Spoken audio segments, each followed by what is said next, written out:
banyak mengkonsumsi, masih banyak makan, dia tidak akan menemui dan tidak akan bisa masuk ke dalam ars itu tadi. Makanya terus nanti ada orang dianjurkan tirakat. Tirakat itu puasa pertama.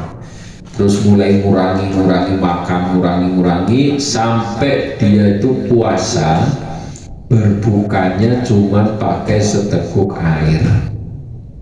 Nah itu kok uangnya kuat, sanggup, berarti dia telah melepaskan diri dari dunia. Nah jadi dunia itu sudah tidak dianggap, itu kira-kira. Karena dia sudah cukup dengan seteguk air saja. Di saat itulah dia mulai mengenal Allah. Tapi kalau masih banyak mengkonsumsi, masih banyak makan, ya sulit. Ya akhirnya kenal ya nama, bahwa nama daripada Tuhan adalah Allah. Ya kayak tadi, komposisinya adalah pertama bentuk itu adalah kaca itu, dan itu harus dikasih nama. Apa namanya? Jadi perwujudan pertama adalah nama. Zatnya, bendanya itu ya kacanya itu sendiri, terus dikenalkan namanya. Ini namanya kaca. Nah terus kaca ini dibentukkan lagi menjadi gelas. Gelas bentuk lagi menjadi cangkir, menjadi seterusnya. Itu pembentukan. Makanya pertama harus mengenal daripada nama Allah. Setelah nama itu akan membentuk nama itu. Nah yang diajarkan pertama kepada Nabi Adam adalah nama. Pengenalannya nama-nama dulu. Setelah nama baru dia tahu zat, tahu bendanya. Kalau tidak ada namanya ya dia tidak tahu benda. Namanya aja nggak tahu, apalagi komposisinya. Itu maka disebutkan dengan sifat. Nah setelah asma terus sifat. Pertama zat. Setelah zat ada asma, nama. Setelah asma ada sifat. Sifat daripada apa namanya batu itu sifatnya keras, itu sifat. Sifatnya air itu lembut. Nah jadi terus pengenalan sifat. Baru setelah dia tahu daripada zat, asma, sifat, di saat itulah dia bisa makrifat kepada Allah. Dan itu ya bisa dipelajari dari kitab Sirul Asrar. Kemudian Allah telah mencatat, menetapkan di dalam Lauhil Mahfuz semua segala sesuatu sudah diciptakan, sudah ditulis semuanya. Nah, jadi apa yang terjadi dan apa yang sudah terjadi serta apa yang akan terjadi semuanya sudah digariskan, sudah dituliskan oleh Allah, sehingga tinggal menjalani. Jadi skenario-nya sudah dibuat.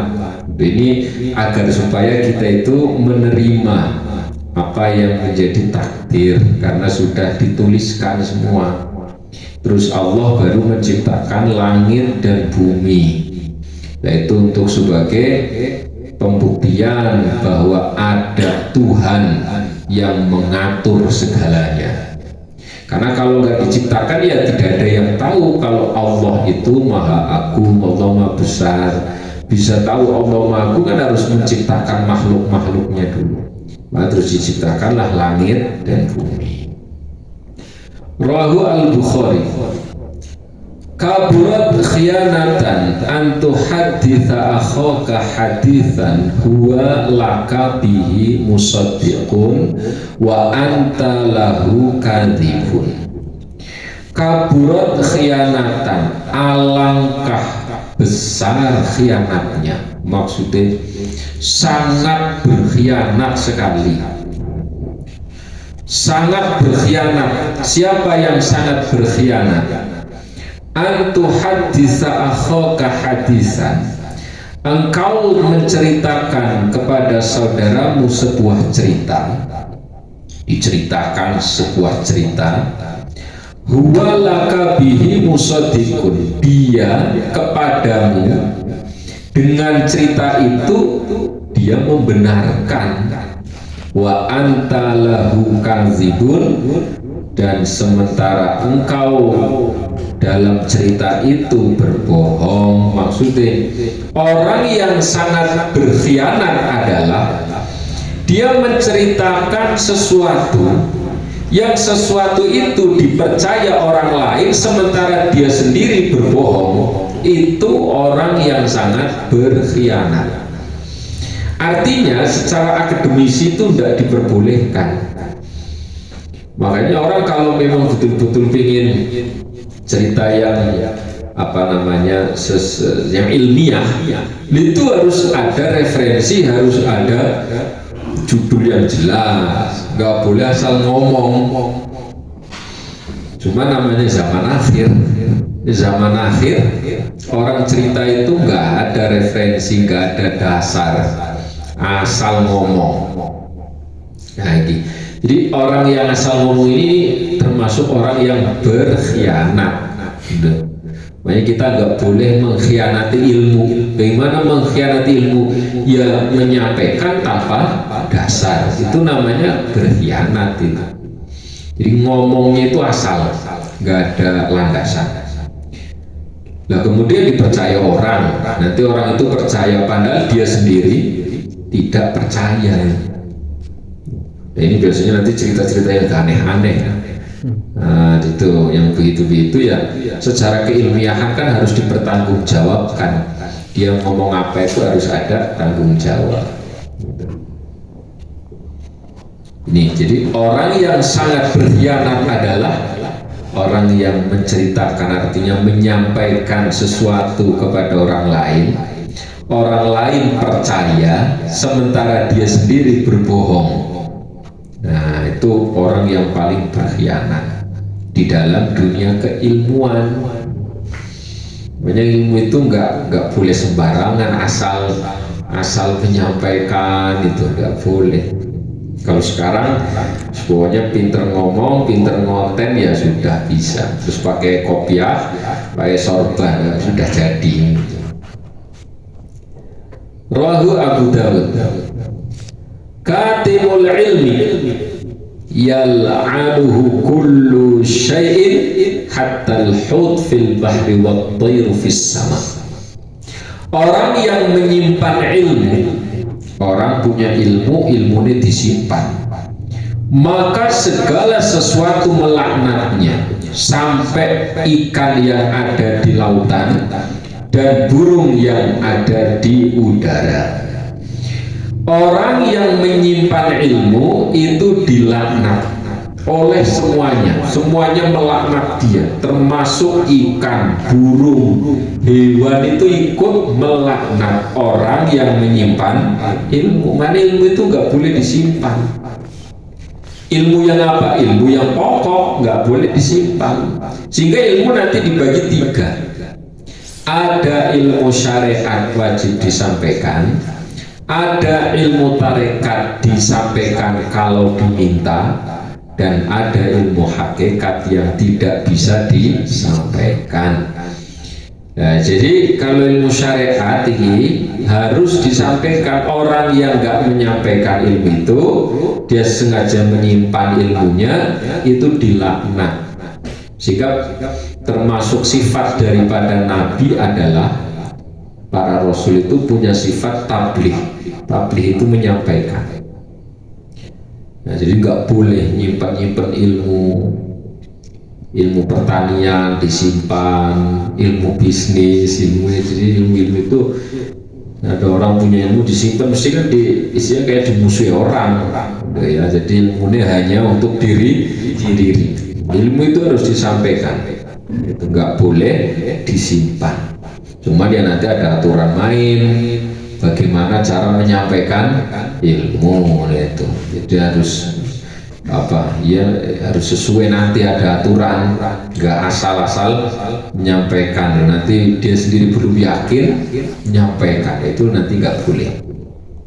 Cuman secara garis besar tidak diperbolehkan menyimpan ilmu. Ilmu nggak boleh disimpan. Rahu Ibnu Al-Jauzi an Ibni Sa'id, Kitabullahi al-Qisasu, kitab Allah itu adalah kisos. Maksudnya kitab Allah menjelaskan hukum-hukum, kisos itu adalah hukum. Jadi kitab diturunkan itu isinya hukum, peraturan, agar umat manusia itu bisa mendapatkan kehidupan yang layak, kehidupan yang baik. Nah, itu caranya itu harus dibuatkan aturan-aturannya. Aturan bagaimana supaya kehidupan manusia ini menjadi kehidupan yang baik. Karena kalau tidak ada aturan, laulal ilm, andaikan tidak ada ilmu, nggak ada aturan, maka lakanan nas kal bahaim, maka manusia itu akan menjadi seperti hewan. Yang kuat akan memangsa yang lemah, yang kuat akan menindas yang lemah. Itu kalau tidak ada ilmu, tidak ada peraturan. Maka adanya peraturan itu agar supaya terjadi keadilan sosial bagi seluruh umat manusia. Jadi peraturan ini. Jadi kalau tidak ada ilmu, nggak ada hukum, ya orang akhirnya amburadul. Ya walaupun sekarang ya kita lihat lah, jadi hukum itu dibuat untuk main-main. Rahu al-Bukhari wa Muslim, kadal halimu ayyakuna nabiyan, hampir-hampir orang yang halim itu orang yang bijak, ayyakuna nabiyan, dia akan menjadi nabi. Hampir itu mesti hampir. Orang yang memiliki sifat halim, sifat bijaksana, hampir-hampir dia akan menjadi nabi. Berarti betapa mulianya sifat halim. Halim itu sifat kebijaksanaan, tahu. Bijaksana itu kan tahu mana yang harus didahulukan, mana yang boleh ditinggal, mana yang itu namanya halim. Ya, sekarang sifat halim ini sudah mulai meluntur, mulai hilang. Orang jarang punya sifat halim. Halim itu bijak. Jadi dia bisa menyikapi segala sesuatu itu dengan kebijaksanaan, bukan dengan nafsu, bukan dengan ego, tapi dengan kebijaksanaan. Ini halim. Makanya disebutkan orang yang halim, orang yang bijak, hampir saja dia bisa menjadi nabi. Andaikan masih ada nabi setelah Rasulullah, maka orang yang bijak dia bisa menjadi nabi. Cuman kan sekarang sudah nggak bisa, karena yang Nabi Rasulullah itu sudah menjadi khatamul anbiya wal mursalin, sebagai penutup daripada para nabi dan para rasul. Sehingga kita perlu melatih sifat bijaksana. Rawahu al-Khatib an Anasin, kana nasu ya'uduna Dawud yadhunnuna anna bihi maradan wa ma bihi illa syiddatul khawfi minallahi ta'ala. Masyarakat menjenguk Nabi Dawud. Jadi pada zaman Nabi Dawud itu masyarakat menjenguk Nabi Dawud. Yadhunnuna anna bihi maradan, mereka mengira bahwa Nabi Daud itu sedang sakit. Jadi Nabi Daud itu dijenguk karena mereka mengira Nabi Daud itu sedang sakit, padahal wa ma bihi illa syiddatul khaufi minallahi ta'ala, padahal Nabi Daud tidak sakit, tapi dia karena sangat takut kepada Allah sampai seperti orang sakit banget, wedine banget, takute kepada Allah sampai dikira orang sakit. Itu para nabi. Jadi nabi saja itu yang istilahnya maksum, Nabi itu maksum artinya nggak punya dosa. Nabi itu nggak punya dosa. Itu saja rasa takutnya kepada Allah itu tinggi. Loh, sementara kita yang buat banyak dosanya orang pernah berasa takut. Ya. Jadi apa ya? Ya kayak biasa-biasa saja itu. Nah kalau para anak kadang takut malah takut bencana, bukan takut kepada Allah, takut bencana, takut apa nggak ada makan, nggak bisa, malah takut itu, bukan takut kepada Allah. Dan seharusnya orang itu ya takutnya kepada Allah, bukan kepada bencananya. Kayak ini sudah mulai ada bencana lagi. Orang bukannya tambah taubat, tambah mendekat, malah kayak tambah menjauh, bahkan mulai ya kayak nggak kenal kepada Allah, bahkan nggak ada yang menggaungkan, nggak ada yang meramaikan nama-nama Allah, nggak ada. Jadi seakan-akan apa ya bencana bencana disebut bencana alam ya. Akhirnya sih diharapkan apa bantuan itu sih gak inget Gusti Allah ya wis ngono terus menyalah-nyalah, jadi kurang introspeksi. Padahal negara ini sih berperang, masih tidak menjadikan dia mendekat kepada Allah. Ya itulah manusia. Artinya betapa setan itu sukses untuk menggoda, itu sukses.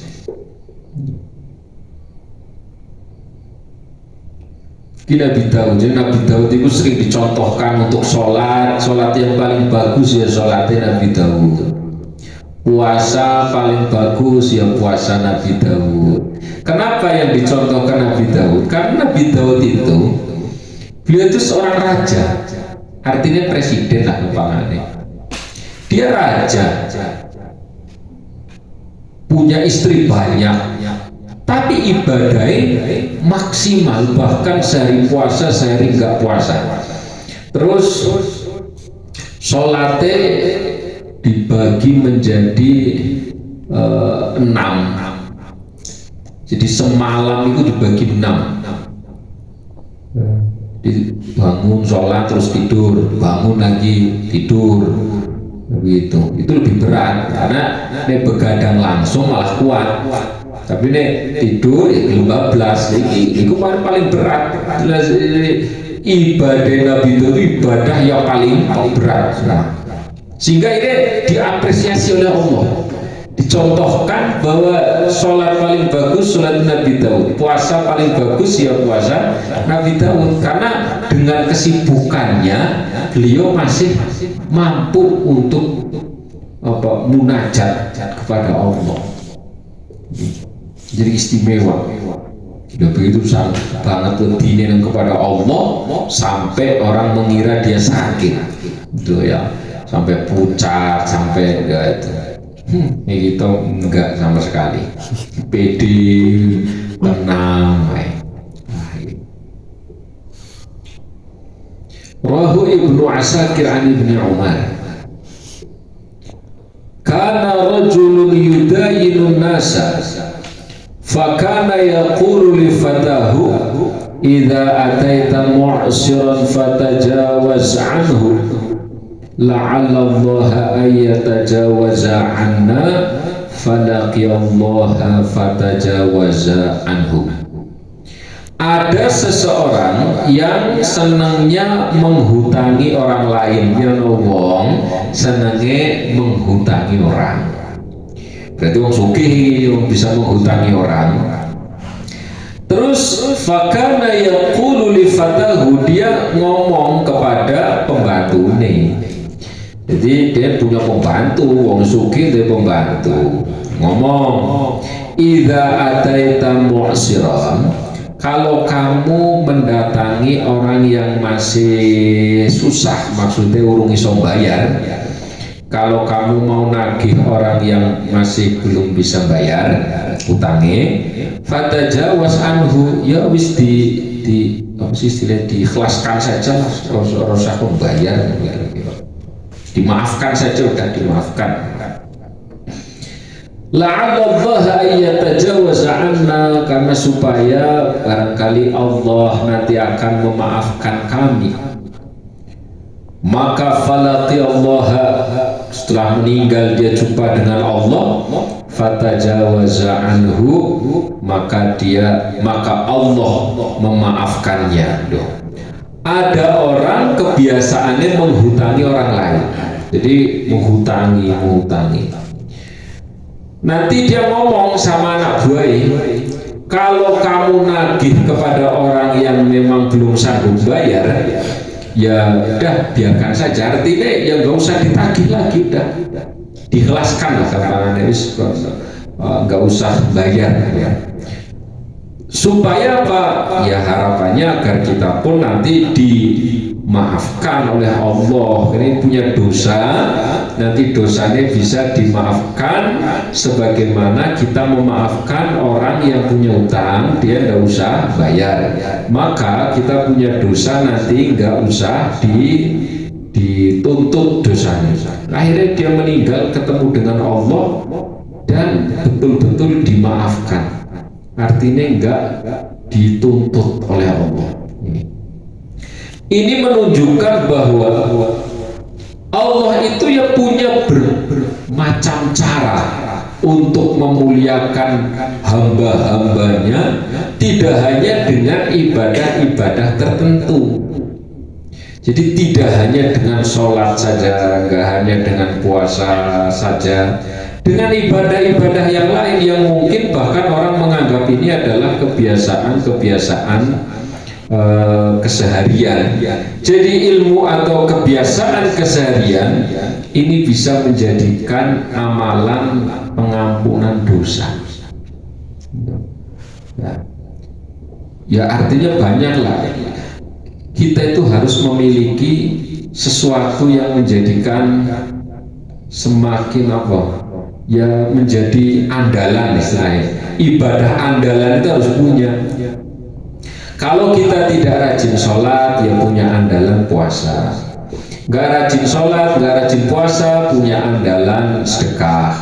Gak punya sholat, gak rajin puasa, gak sedekah, ya punya andalan. Harus punya amalan andalan. Ini jangan sampai apa-apa gak ada.